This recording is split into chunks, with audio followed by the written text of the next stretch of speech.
हर रोज एक नई कहानी देखने के लिए चैनल को सब्सक्राइब करें और बेल आइकन दबाना ना भूलें। सुबह का समय था। कनिका उठकर ब्रश कर रही होती है। तभी उसकी माँ हेमा उसके कमरे में आकर बोलती है, ये देख, तू अभी तक मुंह ही धो रही है। अरे बेटा, जल्दी तैयार हो जाओ, लड़के वाले आते ही होंगे। माँ, और कितनी जल्दी करूँ? अभी तो उठी हूँ। आप कहो तो बिना नहाए तैयार हो जाती हूँ, चलेगा? फालतू मत बोल और जल्दी कर, तुझे अभी समोसे भी बनाने हैं। ये अलग ही बकैती है। मतलब खाना बनाने आता है ये कहना काफी नहीं है क्या? सामने नमूना भी पेश करो। हद है माँ।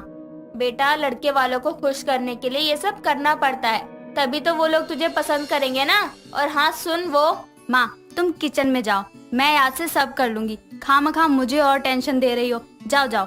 कनिका के कहने पर हेमा वहाँ से चली जाती है और कनिका तैयार होने लगती है। थोड़ी ही देर में अनुज और उसके परिवार वाले उसके घर आते हैं और कनिका उन सब के लिए समोसे लेकर आती है। तभी अनुज की माँ अंजनी बोलती है, कनिका, ये समोसे तुमने अपने हाथों से बनाए हैं ना? तुम्हें पता है अनुज को समोसे बहुत पसंद है, लेकिन समोसे से ज्यादा तो देवर जी को कचौड़ियाँ पसंद है। क्यों देवर जी, सही कह रही हूँ ना? हाँ भाभी, भला आप गलत कैसे हो सकती हो? ये सारिका है मेरी बड़ी बहू, बड़ी ही गुणों वाली है। जब से घर में आई है ना, पूरे घर को संभाल लिया है और अनुज का तो बहुत ख्याल रखती है। हाँ सही भी है। वैसे भी देवर भाभी का तो रिश्ता ही ऐसा होता है।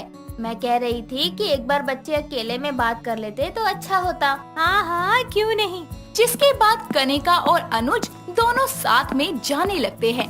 तभी सारिका एकदम से बोलती है, मैं भी जाती हूँ इनके साथ। वो क्या है ना, देवर जी बहुत शर्मीले हैं, ज्यादा कुछ बोलते नहीं है। अरे बेटा, तो उसकी जगह तुम क्या बोलोगी? और वैसे भी शर्मा ना जाए इसलिए तो अकेले में भेजा। तुम्हारा वहाँ क्या काम? बैठो यहाँ आराम से। हेमा की बात सुनकर सारिका मुंह बनाकर वहीं बैठ जाती है। कुछ ही देर में कनिका और अनुज भी वहाँ आ जाते हैं और शादी के लिए हाँ कर देते हैं। दोनों का रिश्ता तय हो जाता है और शादी की तारीख अगले महीने की होने वाली होती है। इसी बीच कनिका और अनुज मिलने लगते हैं और ऐसे ही एक दिन दोनों एक कैफे में बैठकर बातें कर रहे होते हैं। तभी कनिका बोलती है, अनुज, ये बताओ कि हम शादी के बाद घूमने कहाँ जाएंगे? इसके बारे में तो अभी तक मैंने सोचा ही नहीं। आई थिंक इसमें हमारी भाभी हेल्प कर सकती हैं। उन्हें अच्छी जगहों के बारे में बहुत नॉलेज है। हाँ, उनसे पूछना सही रहेगा। क्या कहती हो, कॉल करूँ क्या अभी? इतनी भी कोई जल्दी नहीं है कि तुम उन्हें कॉल ही कर दो। रखो फोन। अच्छा ये बताओ, शादी के बाद तुम मुझे प्यार से क्या कहकर बुलाओगे? बोलो बोलो। प्यार से? हाँ बेबी, मैं तुम्हें बेबी कहकर बुलाऊंगा। पता है, भैया भी भाभी को ऐसे ही बुलाते हैं और भाभी को भी बहुत अच्छा लगता है। ये सुनते ही ना उनके चेहरे पर स्माइल आ जाती है और भाभी की स्माइल ना सबसे अमेजिंग है, सच में। अच्छा, और मेरी स्माइल कैसी लगती है तुम्हें? तुम्हारी स्माइल तो नॉर्मल है, हाँ थोड़ी क्यूट सी है। ओ, लगता है तुम अपनी भाभी से कुछ ज्यादा ही क्लोज हो। देखो ना, मेरे साथ होकर भी तुम उन्हीं की बातें किए जा रहे हो। अरे बाबा, ऐसी कोई बात नहीं है। अच्छा, कॉफी पियो ना, ठंडी हो रही है। पी रही हूँ। कॉफी पीने के बाद अनुज उसे उसके घर ड्रॉप कर देता है और ऐसे ही दिन बीतते हैं और शादी का दिन करीब आने लगता है। कनिका कपड़ों के शॉप के बाहर खड़े होकर अनुज को कॉल करके बोलती है, अनुज, कहाँ रह गए तुम? आज की डेट में आओगे या नहीं? ऐसे तो हम शॉपिंग ही नहीं कर पाएंगे। बस 10 मिनट और कनिका। कुछ देर बाद कनिका को दूर से अनुज की बाइक आती दिखाई देती है। जैसे ही वो बाइक उसके पास आती है तो वो देखती है कि अनुज के पीछे की सीट पर सारिका बैठी है। तभी कनिका बोलती है, भाभी आप? हाँ, मुझे पता है कि तुम दोनों अकेले शॉपिंग करने वाले थे, लेकिन मुझे यहाँ माँ जी के चलते आना पड़ा। I hope you don't mind. बिल्कुल भी नहीं भाभी, आपके आने से तो मुझे थोड़ी हेल्प हो जाएगी। जिसके बाद तीनों शॉप के अंदर जाते हैं और कपड़े देखने लगते हैं। तभी कनिका को एक शर्ट पसंद आती है और वो बोलती है, अनुज, ये शर्ट तुम पर अच्छी लग रही है, मैं ये तुम्हारे लिए ले लेती हूँ। कनिका, अर्जुन ऐसे टिपिकल से कलर के टी शर्ट नहीं पहनता। कोई बात नहीं भाभी, नहीं पहनता तो अब पहन लेगा।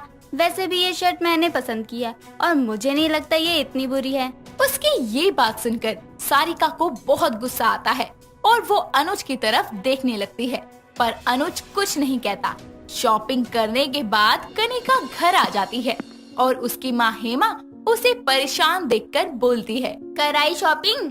क्या हुआ, मनपसंद लहंगा नहीं मिला क्या, जो तेरे चेहरे पर इतनी परेशानी दिख रही है? माँ, आपको नहीं लगता कि अनुज की भाभी कुछ अजीब ही हैं? आपको पता है, हम दोनों ने डिसाइड किया था कि शादी की शॉपिंग हम अकेले ही करेंगे, पर उसकी भाभी भी साथ आ गई थी। तो क्या हुआ? माँ, हुआ तो कुछ नहीं, लेकिन मुझे उनका आना ठीक नहीं लगा, क्योंकि वो चाहती तो मना भी कर सकती थी। छोड़ ना, तुझे अनुज से शादी करनी है, उसकी भाभी से नहीं। और शादी से पहले इतना सोचेगी तो तेरे चेहरे पर पिंपल्स आ जाएंगे, समझी? अपने ऊपर ध्यान दे बस। अपनी माँ के कहने पर कनिका उस बारे में ज्यादा नहीं सोचती। ऐसे ही समय बीतता है।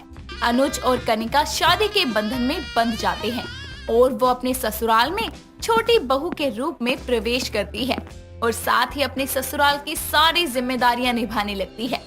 ऐसे ही एक दिन कनिका किचन में नाश्ता बना रही होती है। तभी सारिका किचन में आकर बोलती है। तो देवरानी जी, क्या बना रही हैं आप? आज मैंने सोचा नाश्ते में सबके लिए पोहा बना देती हूँ, ठीक रहेगा ना भाभी? बनाओ बनाओ, क्योंकि अर्जुन को तो पोहे के नाम से ही नफरत है। पोहा? वाह, बहुत अच्छा सोचा, माँ जी को बहुत पसंद है, बनाओ बनाओ। भाभी, आप क्या कर रही हैं? वो क्या है ना कि पोहे से मेरा पेट नहीं भरेगा, इसलिए पराठे बना रही हूँ साथ में। कोई नहीं, तुम अपना काम करो ना। जिसके बाद कनिका नाश्ता बनाकर टेबल पर रख देती है। सब बैठकर खाने लगते हैं। तभी करण बोलता है। कनिका, तुमने पोहा बनाया है, खुशबू तो बड़ी अच्छी आ रही है। हाँ भैया, खाकर बताइए ना कैसा बना है। अनुज, तुम भी खाओ ना। नहीं नहीं, मुझे नहीं खाना, मन नहीं है। अरे छोटे, खा कर देख, तुझे अच्छा लगेगा, टेस्टी भी है। तभी एक प्लेट में पराठे लेकर सारिका आती है और अनुज को देते हुए बोलती है। आपको टेस्टी लग रहे हैं तो आप खाइए ना, देवर जी को क्यों फोर्स कर रहे हैं? अरे उन्हें तो पोहे के नाम से भी नफरत है। अनुज, तुम पराठे खा लो। थैंक गॉड, मुझे तो लग रहा था कि भूखा ही रहना पड़ेगा। भाभी, आप ही मुझे समझती हो। ये सब देखकर कनिका को बहुत बुरा लगता है और वो मन ही मन में खुद से बोलती है। अगर ऐसा था तो भाभी ने मुझे पहले क्यों नहीं बताया? इन्होंने आके मेरे साथ ऐसा किया क्यों? इस दिन के बाद से कनिका सारिका से बहुत कम ही बात करने लगती है, लेकिन अनुज से जुड़े हर काम में कनिका को सारिका का यूं दखल देना बिल्कुल खटकने लगता है, क्योंकि अनुज या घर का कोई भी सदस्य इस बात को लेकर कुछ नहीं बोलता था। ऐसे ही एक दिन सारिका कनिका से बोलती है। कनिका, वो बाजार से कुछ सामान लाना था, माँ जी होती तो वो चली जाती या फिर मैं खुद ही चली जाती, लेकिन मेरे सर में थोड़ा सा दर्द हो रहा है, तुम बाजार चली जाओ प्लीज। हाँ भाभी, मैं चली जाती हूँ, बस पहले अनुज के लिए कॉफी बना दूँ। कॉफी की चिंता तुम मत करो, वो मैं बना दूंगी, तुम बस बाजार चली जाओ क्योंकि दुकानें जल्दी बंद हो जाएंगी। उसकी बात मानकर कनिका बाजार चली जाती है और कुछ दूर जाकर उसे याद आता है कि वो अपना पर्स तो घर ही भूल आई है, जिसे लेने वो वापस घर जाती है।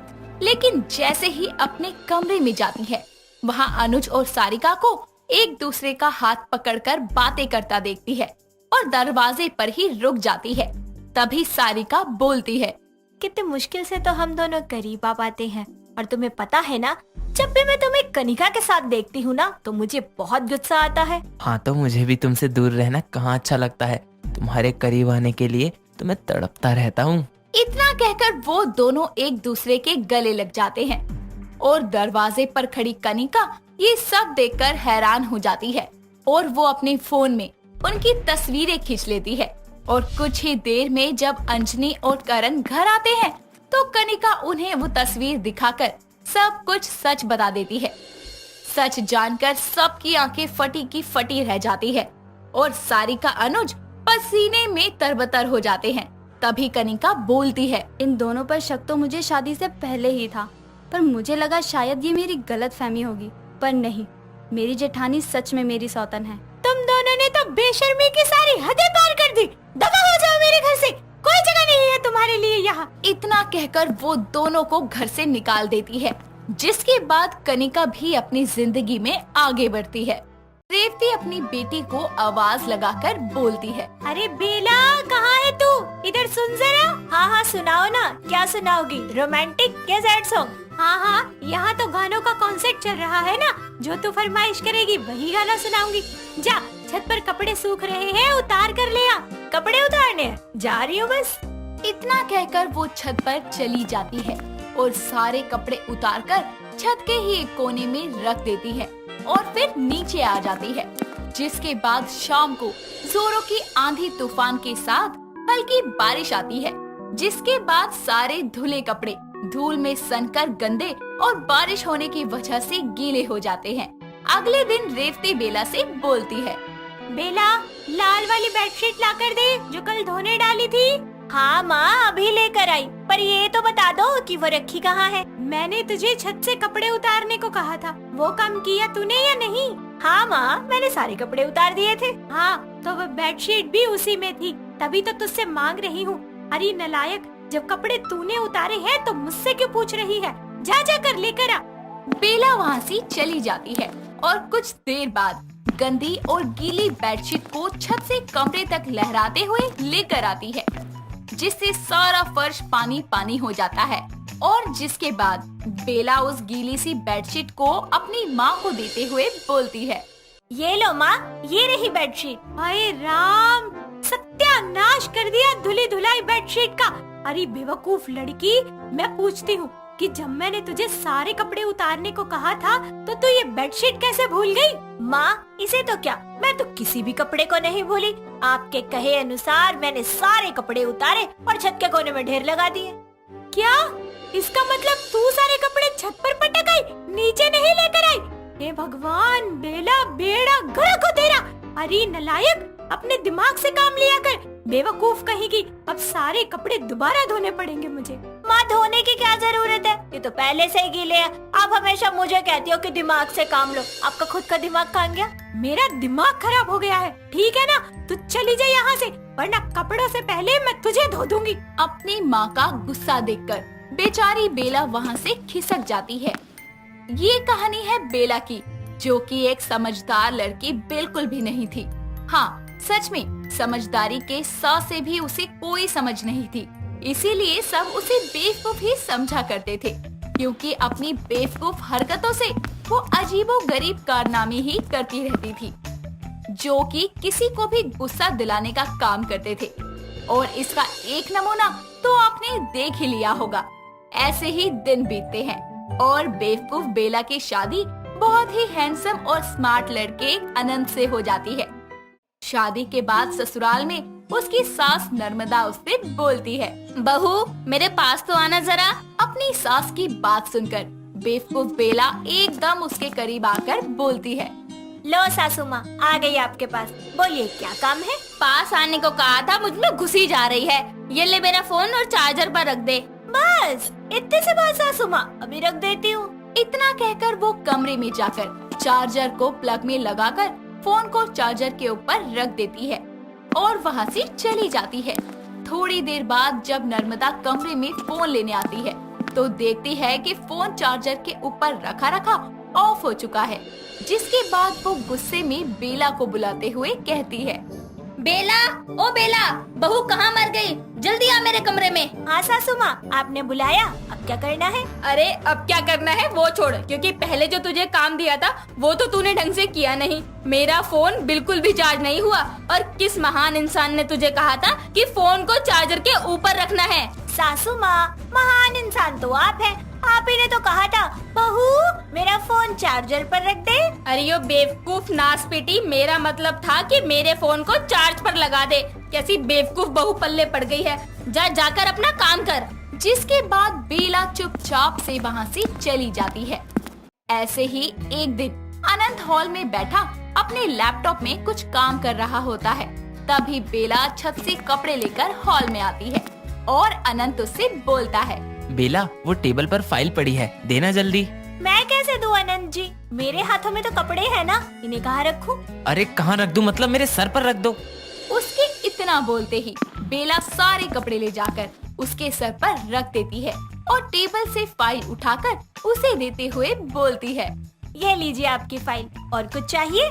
हाँ चाहिए ना, पर अपने लिए नहीं, तुम्हारे लिए। हे भगवान, इस बेवकूफ औरत को दिमाग देना क्यों भूल गया।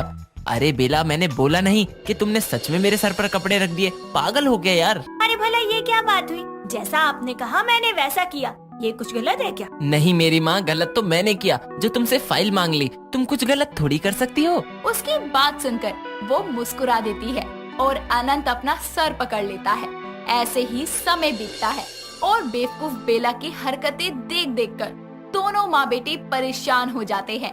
ऐसे ही एक दिन वो किचन में रोटी बना रही होती है। तभी अचानक से गैस खत्म हो जाती है और बेला बोलती है, अरे ये क्या, गैस खत्म हो गई, अब रोटी कैसे बनाऊंगी? क्या करूं? हाँ यही सही रहेगा। वैसे भी सासू माँ कहती रहती है कि दिमाग चलाया कर।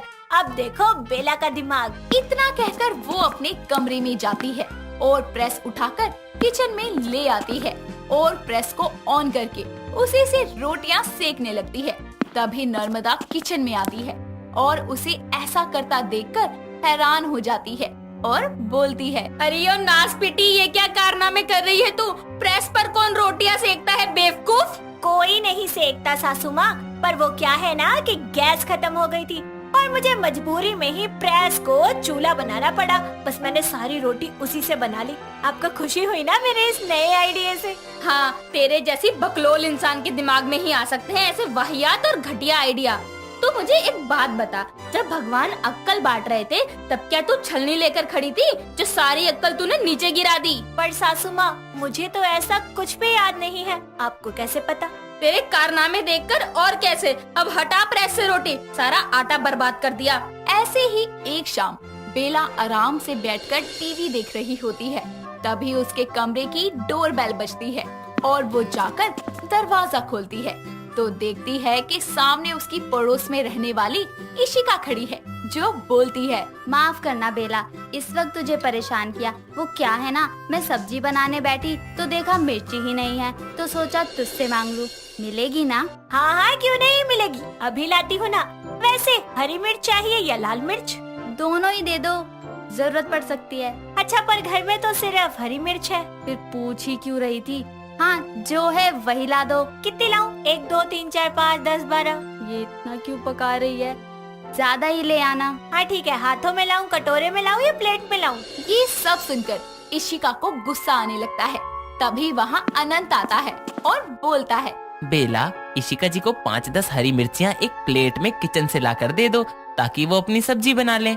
अच्छा जी, 2 मिनट में लेकर आई। अनंत, ये तुम्हारी पत्नी इतनी बेवकूफ क्यों है? मुझे लगा जैसे यहाँ आकर मैंने कोई गलती कर दी हो। माफ करना, बेला का ऊपर वाला माला थोड़ा खोखला है। और तभी बेला हरी मिर्ची लाकर इशिका को दे देती है और वो अपने घर चली जाती है। जिसके बाद अनंत अपनी माँ से बोलता है, माँ, ये बेला का क्या करें? इसकी बेवकूफी से भरे कारनामे तो बंद ही नहीं हो रहे। जब देखो कोई ना कोई हरकत करती रहती है। बेटा अब क्या करे, जैसी भी है बहू है इस घर की। कितना गुस्सा कर लिया, पर उसके कारनामे हैं कि बंद ही नहीं होते।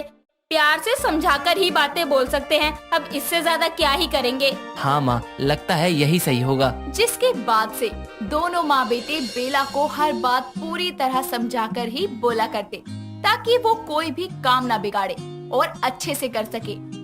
ऐसे ही कुछ दिन तो सब ठीक रहता है, लेकिन एक दिन जब वो कपड़े धोने बैठती है तो देखती है कि पानी ही नहीं आ रहा और उसी वक्त हल्की हल्की बारिश होने लगती है। जिसके बाद वो छत पर जाकर बारिश के ही पानी से कपड़े धोने लगती है और उसे यूं बारिश में भीगकर कपड़े धोते देख उसकी सास नर्मदा सर पर हाथ रखकर बोलती है, हे भगवान, इस बेवकूफ का क्या ही करूं। इतनी सी बारिश में ढेरों कपड़े लेकर बैठ गई। अरे ओ बेवकूफ बेला, तुझे कब अकल आएगी? इतना कहकर वो अपना सर पकड़कर वहीं बैठ जाती है। चांदनी और उसका दोस्त रवीश एक ढाबे में खाना खाने के बाद सड़क पर टहल रहे होते हैं।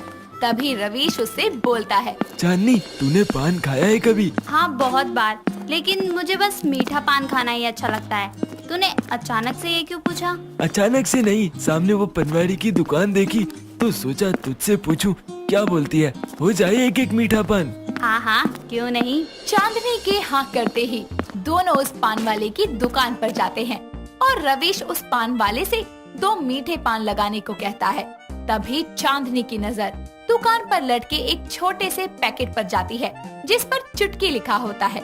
उसे देखकर चांदनी रवीश से बोलती है, ओए रवीश, ये चुटकी क्या है? कोई खाने वाली चीज है क्या? चुटकी? अच्छा ये चुटकी, अरे ये तो माउथ फ्रेशनर है। तूने कभी ट्राई नहीं किया क्या? तू ट्राई करने की बात कर रहा है? मैंने तो इसका नाम भी पहली बार सुना है, चुटकी। कितना फनी नाम है ना यार। इसका टेस्ट कैसा होगा? अरे इतनी क्यूरियोसिटी, तो ये ले, जब तक भैया पान लगा रहे हैं तो इसे खा के ही देख ले। इतना कहकर रवीश उसे एक पैकेट फाड़ कर देता है और चांदनी उसे खाते ही बोलती है, अरे यार ये तो मीठी है। क्यों, अच्छी नहीं लगी क्या? अबे घोचू, मैंने ऐसा कब कहा? ये मीठी है पर बढ़िया है। भैया आप मुझे 2-3 और दे दो। अबे ओ, माउथ फ्रेशनर है, इतने लेकर क्या करेगी तू? तेरा क्या घट रहा है? ज्यादा पैसे की थोड़ी है, 1 रुपए की तो आती है, लेने देना। ठीक है, चिल्ला क्यों रही है इतना? इतना बोलकर वो चुटकी के 3-4 पैकेट ले लेती है और रवीश भी अपना पान ले लेता है, जिसके बाद वो दोनों वहाँ से चले जाते हैं। ऐसे ही समय बीतता है और चांदनी उस दिन के बाद से वही चुटकी सुपारी खाने लगती है। और एक दिन वो अपने घर में बैठकर अपनी माँ रितिका के साथ टीवी देख रही होती है और अपनी पॉकेट से चुटकी निकालकर खाने लगती है। तभी उसकी माँ बोलती है, ओए चंदू, ये पान मसाला खाने की आदत कहाँ से लगा ली तूने? फेंक इसे अभी के अभी। अरे माँ, ये कोई पान मसाला नहीं, चुटकी माउथ फ्रेशनर है और खाने में मीठा लगता है। मुझे तो बड़ा ही मस्त लगता है। आपको भी दूं? अकल वकल है कि नहीं? कुछ भी खाती रहती है। ये फालतू की चीजें खा खा कर ही पेट भर लेती है ना, तभी तो 1 रोटी खाती है। मत खाया कर ये सब, समझी? अरे माँ चिल ना, ये गुटका वुटका थोड़ी है जिससे कोई नुकसान हो, मीठी सुपारी जैसा ही तो है बस। उसके इतना कहते ही उसकी माँ अपने सर को पकड़ लेती है, पर चांदनी कहाँ अपनी माँ की बात सुनने वाली थी। वो जब देखो चुटकी सुपारी खाने लगती है और ऐसे ही समय बीतता जाता है और उसकी शादी अनुज नाम के एक लड़के से हो जाती है। लेकिन शादी के बाद भी वो चुटकी सुपारी खाना नहीं छोड़ती, लेकिन वो अपने पति और सास को अपनी इस आदत के बारे में नहीं बताती और छुप छुप कर चुटकी खाया करती और उसके पैकेट को ऐसे ही कहीं भी फेंक दिया करती। एक दिन उसकी सास गोमती हॉल में झाड़ू लगा रही होती है, तभी उसे सोफे के नीचे से बहुत सारे चुटकी के रैपर मिलते हैं और वो अनुज को आवाज लगाते हुए बोलती है, अनुज, अरे ओ अनुज, इधर तो आना। हाँ माँ बोलो, क्या हुआ? तूने कब से ये चुटकी सुपारी खाना शुरू कर दिया? शादी से पहले तो तुझे कोई आदत नहीं थी। माँ क्यों मजाक कर रही हो? मैं ये बेकार की चीजें नहीं खाता, ना ही मुझे ऐसी कोई आदत है। देख सच बोल, वरना तेरे अलावा कौन खाएगा। और ये देख, झाड़ू लगाने पर कितने रैपर निकले हैं। सच में माँ, मुझे ऐसी कोई आदत नहीं है। अनुज के बार बार मना करने पर भी गोमती को विश्वास हो जाता है, लेकिन वो मन ही मन में बोलती है, जब ऐसी चीज घर में कोई खाता ही नहीं है तो इतने सारे रैपर सोफे के नीचे कोई भूत रख कर गया है क्या? दूर खड़ी चांदनी उनकी ये सारी बातें सुन लेती है, लेकिन वो कुछ नहीं बोलती और अब वो चुटकी खाकर रैपर को इधर उधर नहीं फेंकती। ऐसे ही समय बीतता है और एक दिन चांदनी किचन में काम करते करते अपनी साड़ी के पल्लू से चुटकी निकालकर खाने लगती है। तभी उसकी सास उसे ऐसा करते हुए देख लेती है और उसके पास आकर बोलती है, अच्छा तो तू है जो इस घर में चुटकी सुपारी का सस्ता नशा करती है। माँ जी, आप यहाँ कब आई? तभी जब तू अपनी साड़ी के पल्लू से निकालकर ये सुपारी चबाने लगी थी। अरे खाने के लिए कम चीजें है क्या घर में जो तू ये मसाला सुपारी टाइप की बेकार सी चीजें खाने लगी है? माँ जी, ये बेकार की चीज नहीं है, ये माउथ फ्रेशनर है। इसे खाने से कोई नुकसान नहीं होता और खाने में भी अच्छी होती है। अगर आपको यकीन नहीं है तो खुद खाकर देख लो। ये लो, मुंह खोलो। इतना कहकर चांदनी अपनी सास को अपने हाथ से चुटकी खिलाने लगती है कि तभी उसकी सास उसका हाथ झटक कर बोलती है, अरे पागल है क्या? मुझे कोई शौक नहीं है ऐसे सस्ते नशे करने का, तू ही ठूस इसे। हाँ। इतना बोलकर वो किचन से चली जाती है, जिसके बाद चांदनी खुद से बोलती है, ये क्या माँ जी, जब देखो सस्ता नशा करती रहती है। ये तो बस मीठी सुपारी है जिसे खाने से ताजगी आती है, और क्या। हाँ, वो बात अलग है कि मुझे ये कुछ ज्यादा ही पसंद है, इसलिए मैं खाती हूँ। पता नहीं इसमें माँ जी को क्या दिक्कत है। इतना बोलकर वो एक और चुटकी खा लेती है और उसकी ये आदत अब बढ़ती जा रही थी। सास को इस बारे में पता लगने के बाद वो और ज्यादा चुटकी सुपारी खाना शुरू कर देती है। ऐसे ही एक दिन गोमती की पड़ोसन ज्योति घर आती है और गोमती चांदनी को आवाज लगाते हुए बोलती है, बहू ओ बहू, जरा चाय पानी ले आ, बाहर मेहमान आए हैं। चांदनी किचन में आराम से अपनी चुटकी सुपारी का मजा ले रही होती है कि तभी उसे अपनी सास की आवाज सुनाई देती है और वो पहले ही 2-3 चुटकी खा लेती है, जिसके कारण उसके गाल फूल जाते हैं और वो जल्दी से चाय बनाकर फूले हुए मुंह से बाहर चाय नाश्ता लेकर आती है और टेबल पर रख देती है। जिसके बाद ज्योति बोलती है, गोमती, चाय की खुशबू तो बड़ी अच्छी आ रही है। लगता है बहू ने चाय अच्छी बनाई है। क्यों बहू?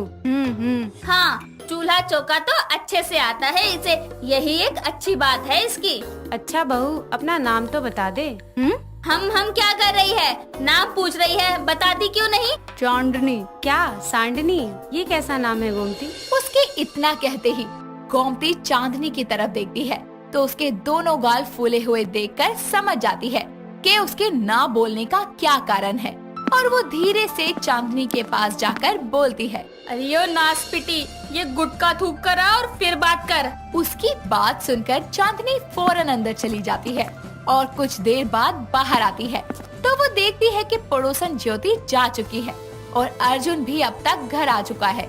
जिसके बाद वो अपने कमरे में जाने लगती है और तभी गोमती बोलती है, अनुज, तू इसे कुछ कहता क्यों नहीं? जब देखो तब ये वो चटकी खाती रहती है। माँ जी, वो चटकी नहीं चुटकी है। अरे हाँ मुई, वही। आज पड़ोसन के सामने पूरा मुंह उसी से भरकर खड़ी थी।